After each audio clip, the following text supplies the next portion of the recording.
Good afternoon, everyone. Welcome to Marketing Live for Tuesday, July 31st, 2018. We're a month into the new fiscal year already, and for many of us, less than a month away from the start of the fall semester. Always an exciting time. I'm Rob Zinkin. I serve as Associate Vice President for Marketing at Indiana University. And today on Marketing Live, our topic, neuromarketing in higher education. Marketing Live is part of the Higher Ed Live network. Our episodes offer you direct access to the best and brightest minds in education and beyond. Be a part of our live broadcast by sharing your thoughts and posing your questions. You can participate in today's discussion by tweeting us using the hashtag HigherEdLive.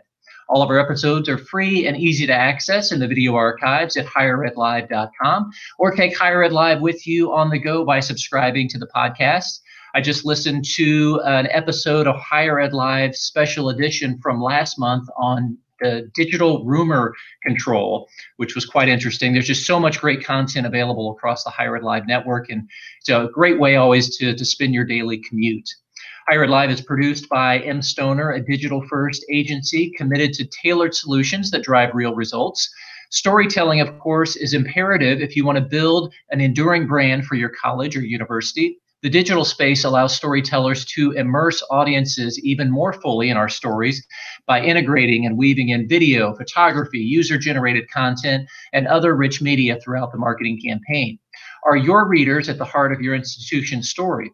In part 3 of M. Stoner's summer webinar series with their branding partner BVK, they'll arm you with the knowledge you need, storytelling principles, concrete planning steps, and best practice examples to ensure storytelling is at the heart of your next integrated marketing campaign. You can register for the free webinar, Storytelling and Integrated Marketing Campaigns, on Thursday, August 23rd at 2 p.m. Eastern, and we'll be tweeting out a link shortly. I am delighted to welcome today's guest, Roger Dooley, who has his own podcast, the Brainfluence podcast, which I would highly recommend. He is also an author. His books are Brainfluence, 100 Ways to Persuade and Convince Consumers with Neuromarketing, and The Persuasion Slide, a new way to market to your customers' conscious needs and unconscious mind. We'll dig into both of these during our conversation. Roger's familiar with our sector of higher education, having co-founded College Confidential. He's a consultant, he's a sought-after speaker, and he's a recognized expert in the use of brain and behavior research to improve marketing, sales, and customer experience. Roger, welcome. It's great to connect with you. Well, thanks for having me on the show, Rob. This is great. You've had a fascinating journey, which also includes a senior strategy position at a Fortune 100 company. So as you reflect on that journey, I'm curious if there's something specific that has had a lasting impact in terms of shaping your career or shaping your philosophy. Yeah, well, there are probably a lot of things like that, Rob, that we don't really have time for today. But one thing I'll tell you about is on my wall, it's not in view right now. I thought about hanging it on the wall behind me, but on an opposing wall, I have a framed letter from a bank. And this is from relatively early in my entrepreneurial career. It's a letter from the bank asking me to please deliver to their offices within the next day $1.5 million in change, which as a young entrepreneur, I did not have, even if I sold everything I own lock, stock, and barrel.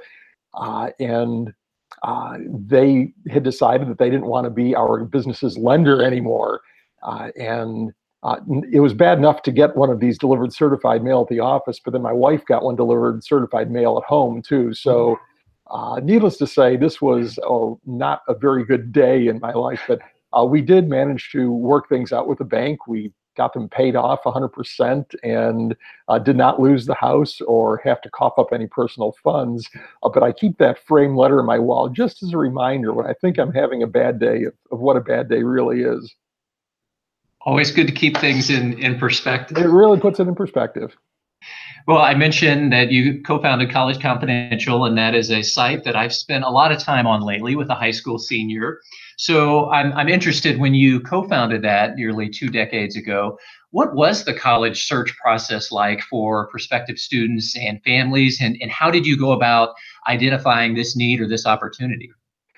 I think it was my own experience in helping my own two kids through their college processes that showed me that there was something needed at the time. And now we founded the College Confidential in 2001, which was really still relatively early in the internet. I mean, there was a lot going on, but there was not a lot of good online information. And even in that year, there wasn't that much good print information. Particularly if a parent or student wanted information about schools that were far away, about the peculiarities of admissions to elite schools, and so on. Uh, and guidance counselors or college counselors in high schools all too often really had very limited knowledge. They were familiar with their local colleges, maybe the bigger state schools, and so on. But once you got outside that comfort zone, they really had no clue. And especially if you were, let's say, looking at elite college admissions, that played really by, even then, they played by very different rules. It was very difficult to find any sort of help. Even learning about colleges. I mean, you had some books that you could find in, say, Barnes and Noble that, 300 colleges where you get like one page each on 300 different colleges, but not very informative. So what we set out to do was create a site where students and parents could come, for some expert content on the college admissions process, financial aid, and so on, that would be written by us or vetted by us as being reasonably accurate. And then also, we created a discussion forum because we recognized that there was no way that anybody could have all of the knowledge that was necessary. And it really needed to be sort of a crowdsourced thing. And that's really what caused College Confidential to become the site that it is today, which is, I think, still the busiest website for college-bound students and parents. I know that I haven't checked lately, but in the past it's been pretty much neck and neck with College Board as being the busiest site, and it kind of depends on the time of year and what part of the process people are in. And wow, a lot has changed since 2001 as well in terms of that college search process and the myriad of resources that we have available to us. And that says something, the fact that the College Confidential remains such a go-to resource. Yeah, I mean, certainly colleges are putting far more of their own resources online. 2001 was sort of still the transition period when the primary tool of communication was a view book. Some people may be old enough to remember those nice glossy brochures that colleges printed up and sent out by the bazillion with pictures of their really pretty green campus quad with attractive students hanging out and really engaged professors appearing to lecture students and so on.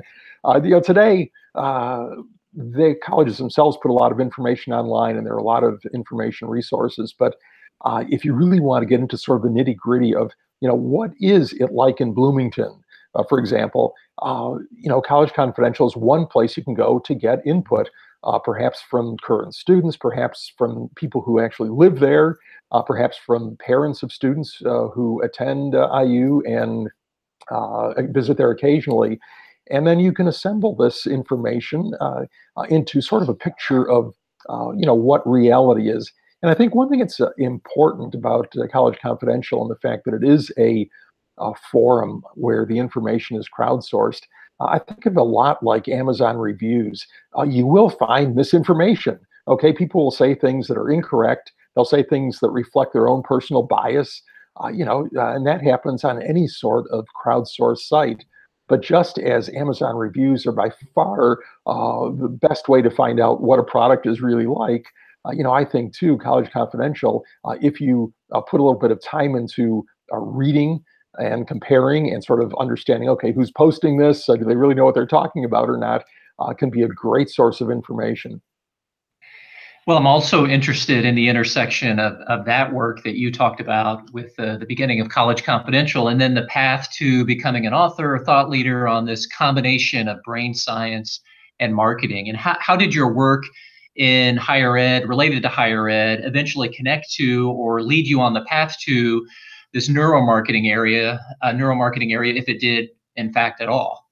Well, actually, Rob, they were pretty much separate tracks. In the relatively early days of College Confidential, I had various projects underway, and the one of them became what was my neuromarketing blog. I saw the confluence of two areas, neuroscience and marketing. These areas were coming together, and back in 2004, there wasn't much going on. There were already some early neuromarketing companies that were offering services in that space, but it wasn't well known. And so I registered a domain, neurosciencemarketing.com, and then about a year later, in 2005, started blogging there. And initially, this was just sort of a little hobby thing. But as it turned out, it got some traction. I found more and more people were reading my stuff and commenting on it. And I used their feedback too to sort of steer my direction, because initially I started off in a very sort of neuroscience-y way, talking about some of the tools of the trade, fMRI, EEG, and so on, which are important. But I found that what people really responded to were ways that you could apply both neuroscience and behavioral science to their problem without actually running tests, because certainly at the time, running your own neuromarketing study was a costly thing, tens of thousands of dollars for even a fairly short, simple study. And most organizations simply can't afford that, particularly if they have a lot of questions they need answered. It's fine if you're going to run a Super Bowl ad and spend a few $1,000,000 on it. Sure, dump 50K or 100K into a neuromarketing study. It's a good investment. But most organizations run all kinds of advertisements, and tens of thousands of dollars might be their entire budget, not just what they can allocate for a test. So what I try to do was translate the work of folks like Robert Cialdini, who's pretty much the father of persuasion science and influence science, and other folks like Dan Ariely, author of Predictably Rational, into actionable business advice, stuff that people could take that knowledge and then apply it to their own marketing without having to run studies. And now the one thing I'd say about studies too is today in our digital space, there's a great alternative to neuromarketing studies, and that is A/B testing. If you have a website or an app with any kind of reasonable volume or usage, it's trivially simple and very inexpensive to run a. So instead of trying to have a committee meet to decide which headline is going to work best to get, say, the most people requesting information about your school or your product or whatever, you can run an A/B test with two different headlines and see which one works better. And then later on, if somebody has an even better idea, you can A/B test that one against your control and keep evolving, getting better and better. And it's a very inexpensive process. So, I think that behavioral science and some of the findings from neuroscience provide a starting point for businesses and organizations to steer their marketing in a direction that they can then further refine with some testing. Well, there's so much of your work, Roger, that resonates. And I wanted to read a short piece from your book, Brainfluence, because this is one I wanted to talk about it as it relates to our world, my world of higher education marketing. And that is, customers generally can't understand or accurately explain why they make choices in the marketplace, and efforts to tease out that information by asking them questions are mostly doomed to failure. And we see this so clearly in our world in the college search process, which is one of the most important, one of the most expensive decisions that someone will make in their lifetime. And it's not uncommon to hear someone explain that college selection or college decision by saying something like, well, it just felt right. And with your work and your research, I'm curious for your perspective on that and how you would explain that or help us to understand that better as higher ed marketers. Actually, felt right is probably a better answer than some. I think before we get on to colleges, just imagine your neighbor comes home with a red convertible sports car, okay? And you go to your neighbor and say, why did he buy that car? What are they going to say? They're going to say, wow, I checked the resale value on this model and it's great. It really holds its value. I could sell this thing in 3 years and barely lose any money on it. The fuel economy is really good, and and so on and so on. When in fact, maybe they're having a midlife crisis. Maybe they think it'll make them look more youthful and attractive. Who knows? But chances are the reason they bought that red sports car is not because of the fuel economy and the resale value, even though that's how they justify it. Now, I think colleges can be the same. That you certainly have rational reasons to pick a college or university, and in some ways, just as when you're buying a car, you have constraints. You might want to buy that Lamborghini, but your budget simply can't get within 10% of it. So you've got that kind of constraint. You may have some geographic constraints, although those are kind of sometimes self-imposed constraints. But there are all kinds of conscious and non-conscious reasons why you might want to go someplace. I think that if you are in an area where there's a strong state school, particularly with perhaps a big sports following, you find that students from that area have been identifying with that school since they were little kids. Maybe their parents went there, maybe not.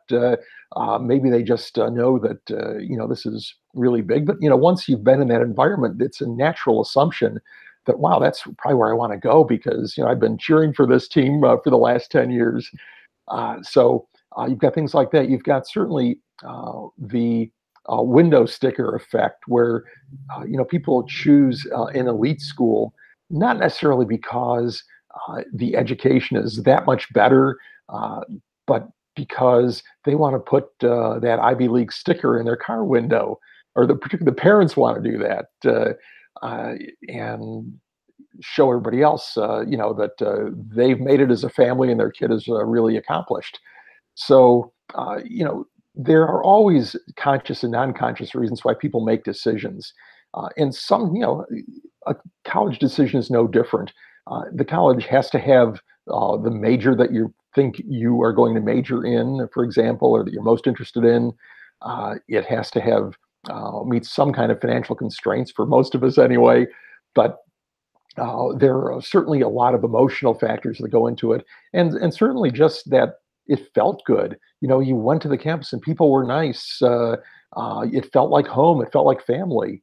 And I can relate one story about a campus visit. One piece of college advice that I've heard a million times is, well, never go to a school without visiting the campus. The visit is really going to determine whether that campus is a good fit for you or not.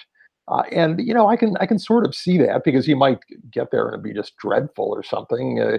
I know some campuses have view books that make them look like they're in the middle of the countryside when you step 2 feet off campus and you're in a really sketchy area. But we, on one of our campus visits, we visited a very well-known school that is rated as having one of the most beautiful campuses in the country. And we arrived on a weekend when it was cold and rainy, almost freezing rain, and it was really an awful experience. We were walking around the campus. We could see maybe about 100 yards maximum. So the scenery that was so beautiful was completely invisible. All you could see is sort of the gray mist that disappeared into nothing. The people were super grumpy dealing with the weather. We had a couple of students yell out of windows at our tour group, "Go home, it sucks here." And there was a bad experience on the overnight visit where the hosts went off and just left unaccompanied to go to a fraternity party or something. And it was like the worst campus visit ever. Like there was nothing on that campus visit that suggested this would be a great school. But so needless to say, I was like, "Oh, I don't know. I thought this was going to be great, but I don't know if I really want to go here." But the point is, that was a totally misrepresentative visit to that campus. Had it been a nice sunshiny day where people were out playing frisbee and so on, it probably would have been a totally different experience with a totally different impression. So, I think the campus visit is important up to a point, but you have to be aware too that emotional impact of the visit can be, sort of overwhelm some of those rational criteria, where if you read, the experience of dozens of other people who visited the campus, you'd find them at odds with yours, and probably none that really matched up with yours. On the other hand, if half of them said, wow, this place really does kind of suck, then, well, okay, maybe yours was representative. In this case, I know for a fact it wasn't, but there was certainly this sort of strong emotional hangover. Even the tour guide makes a huge difference. I found that schools where the tour guide was really bright and articulate and enthusiastic and felt really good about the school produced a much better emotional feeling about that school than ones where the tour guide was either disengaged or just not really, didn't seem very smart. One excellent school, Ivy League school, the tour guide pointed at the main library of the campus and said, there's more than 2,000 books in there. And like all the parents are saying, you aren't a math major, are you? Because typical campus libraries have millions of books, and that one did too, of course. But just things like that can put you off, and it's not a rational thing, but it colors your emotional perception of your experience there. Yeah, absolutely. And I'd also highlighted something from your other book, The Persuasion Slide, which essentially states what you said previously, a point that you made, that most decisions have both conscious and unconscious components, non-conscious components, and that as marketers, our natural tendency is often to focus purely on rational arguments. This ignores that most of our decision making that is non-conscious. And this can certainly be a challenge in higher education. Our colleges and universities are multifaceted. We offer so much and we do so many things. So consequently, there's a lot to tell about all that we do and all that we offer. So I think it can be easy at times to fall into that trap of focusing on benefits, of sharing all these facts and focusing on the rational. So I'm interested, when you work with clients, Roger, how do you help them to shift that mindset in the marketing work that they do? Well, I think first of all, you have to convince them that stuff is important, because there's always a mindset, not always, but often a mindset that, look, people buy our product because, in even speaking about, say, physical products or technical service or something, people buy our product because it has these features. That's why they buy us and not the competition. And that may be true, and people need that information. They need to know what is actually different about whatever it is that you're offering, because A, that may make a difference in their decision making, and B, even if they make an emotional decision, they need to justify it with hard information. So like the guy next door bought the convertible. He needed to have some ammunition to answer your question as to why he bought it, even though those criteria were not why he made that decision. So I think just convincing them that the non-conscious, and it might be emotional is one aspect of it. It isn't all emotional. It could be tools like Cialdini identified initially 6 and then ultimately 7 principles of influence that help people make decisions. And one of those is social proof, for example. When you see other people doing something, you're more likely to do that yourself. That's why, if you go to a website, they will say, we have over 1 million users of our product. And that's a very simple use of social proof. So that's just one way. He talks about reciprocation. If somebody does something for you first with no expectation of something in return, then you're more likely to respond positively to them.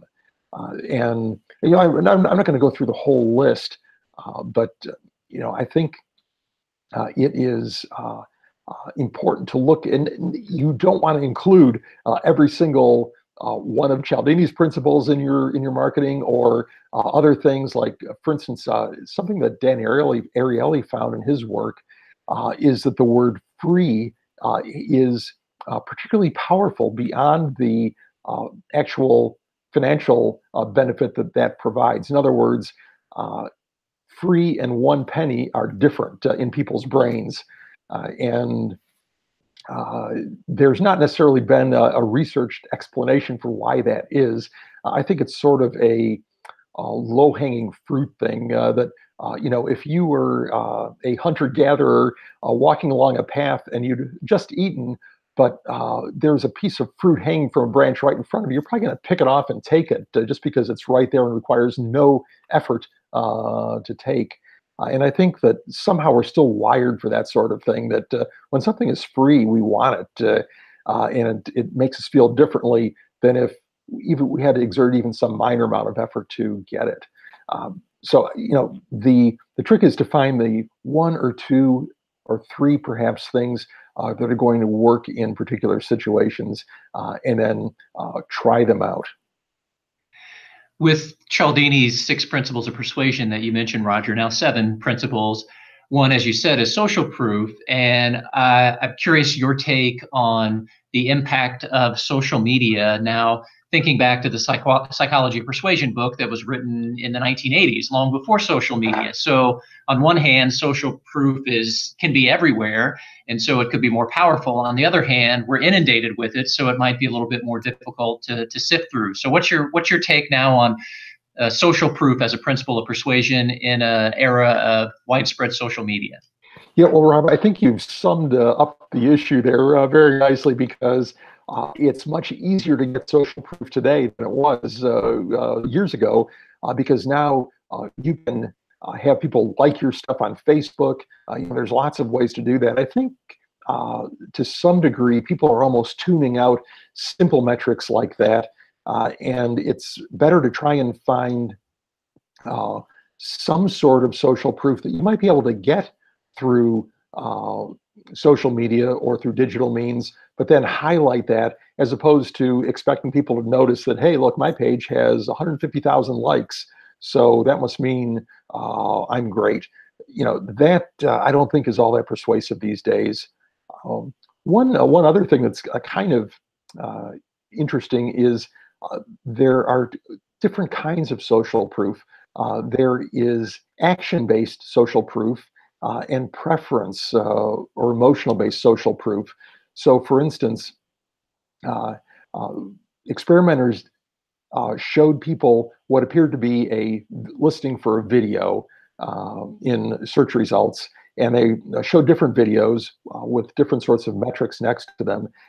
And if a video had, say, 150,000 likes versus 150,000 views, now you would think that views would be more persuasive, but in fact, it was the emotional likes that drove more traffic. In the same way that if you can express your social proof instead of just some sort of an action, express it as a preference. So 10,000 customers or 10,000 students preferred this. It's going to be more effective. Well, you've given us some tips and some thoughts as we think about persuasion and the work that we do. And of course, there are many, 100, in fact, ways to persuade and convince customers that you outline in the book, Brainfluence. And are there others specifically that you think might be relevant for a higher education marketing audience, or some that you think might be more applicable to the work that we do? Yeah, well, that's it's interesting. The one thing that I have not seen tested, but that has worked for nonprofits, is nonprofits who are, say, raising money for a cause to help children, or solve some kind of problem like that. In general, many tests have shown that illustrating a single child in need is more effective than showing a group. Now, typically, college students, even undergrads, are not really deprived, so you're not really eliciting sympathy. But a single student story might be more persuasive in some cases than showing a bunch of happy students. And I think the one thing that I see way too much of are these sort of stock photos that could be any campus of a sort of multi-ethnic group of smiling students, or, as I mentioned earlier, the really engaged professor in front of the class.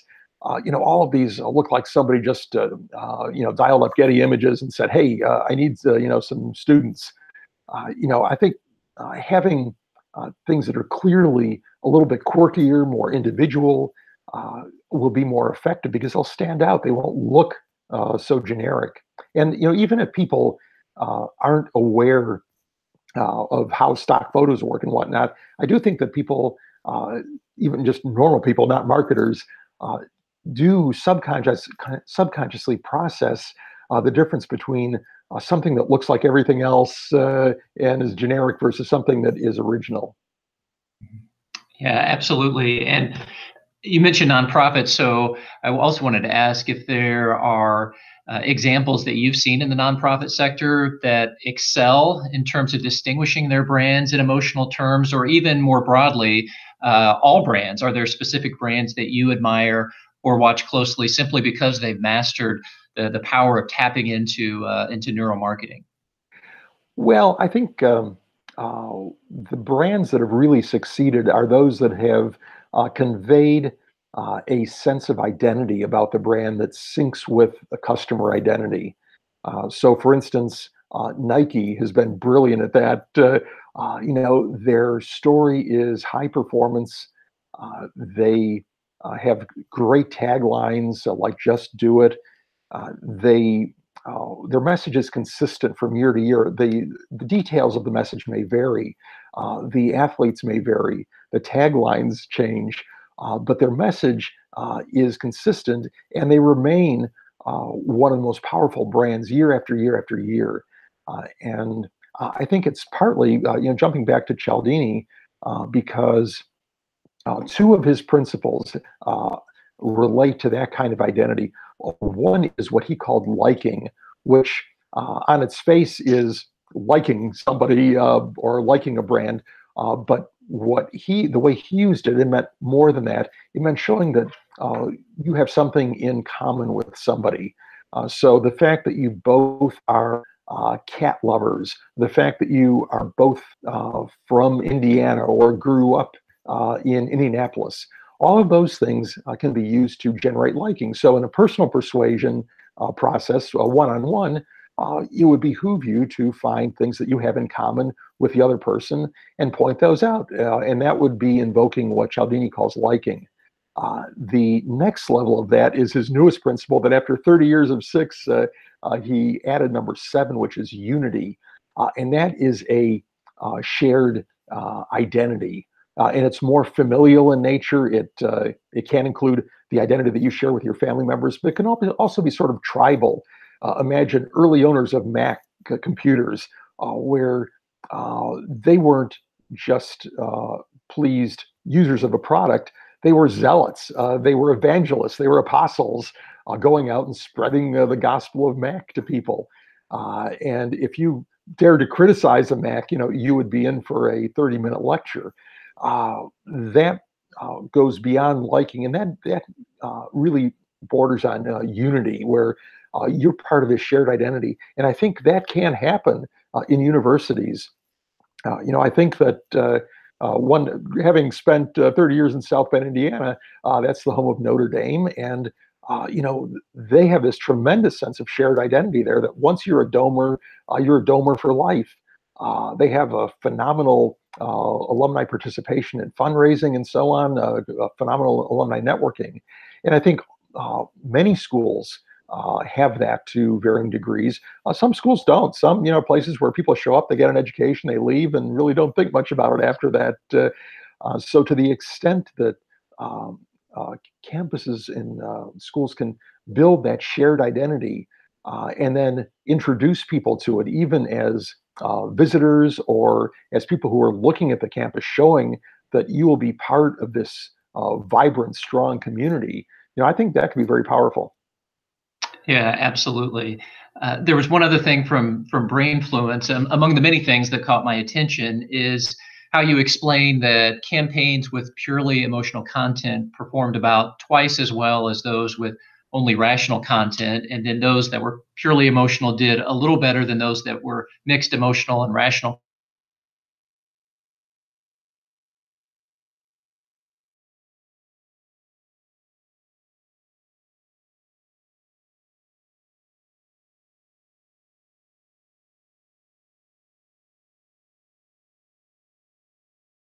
The admissions funnel, and if that potentially varies depending on where you are in the funnel.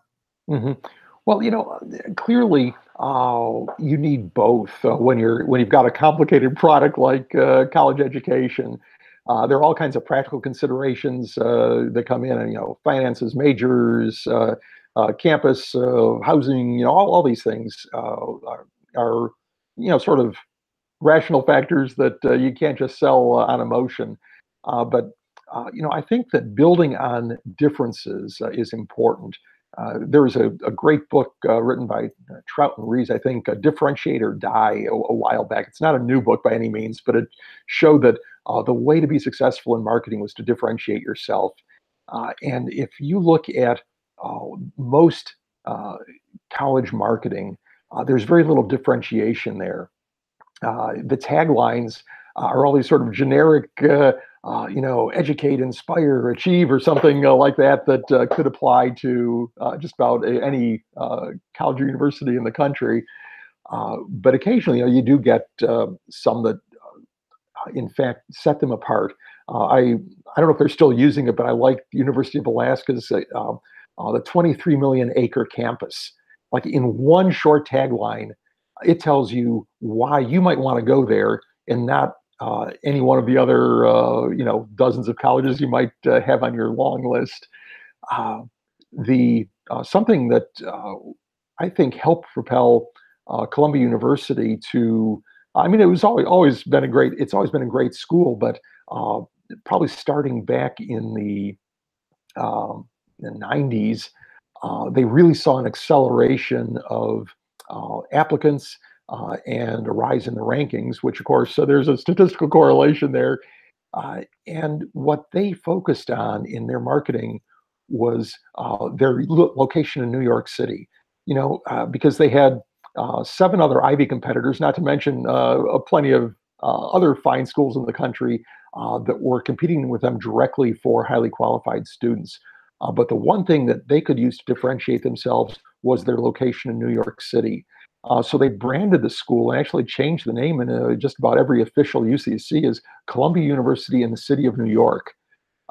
And that follows them everywhere. I haven't looked at their website in quite a while, but I know that when I was studying their marketing, you would see images, not of, and you'd certainly have a few of the images of students in class and so on, but you would see things like a picture of the Empire State Building at night, or a picture of Central Park, or a picture of a great museum, and there was no message. There was no tagline or no caption that said, visit the Empire State Building when you're at Columbia, or we have great museums in our area. This was all sort of an emotional communication that part of the rich experience that you were going to get from that school were all the resources of a big, diverse city.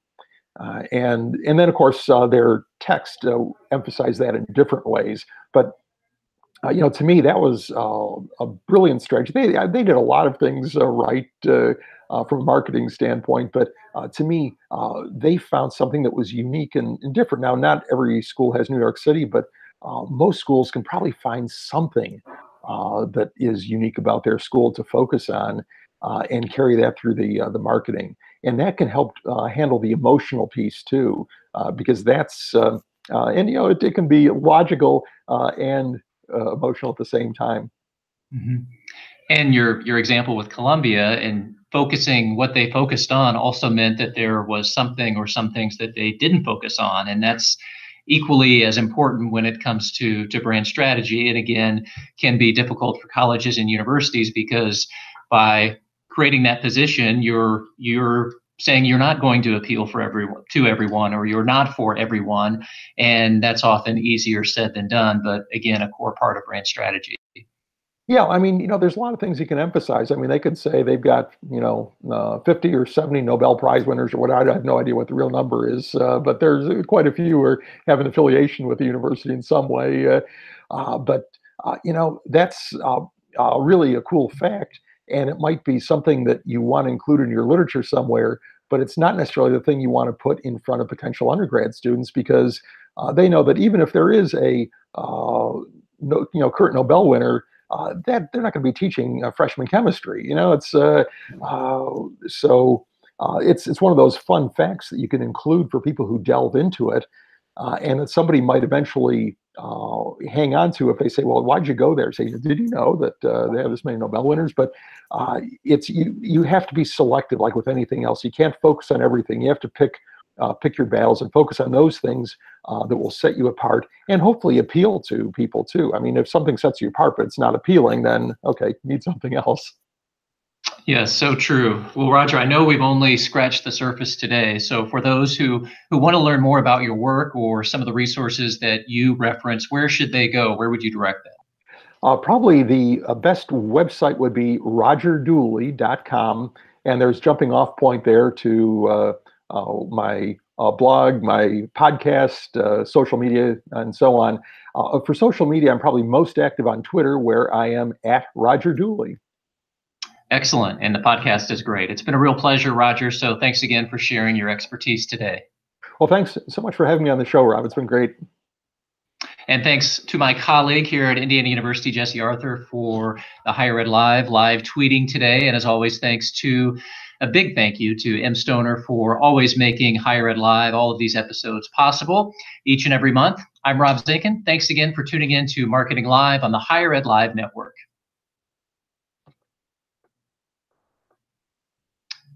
All right.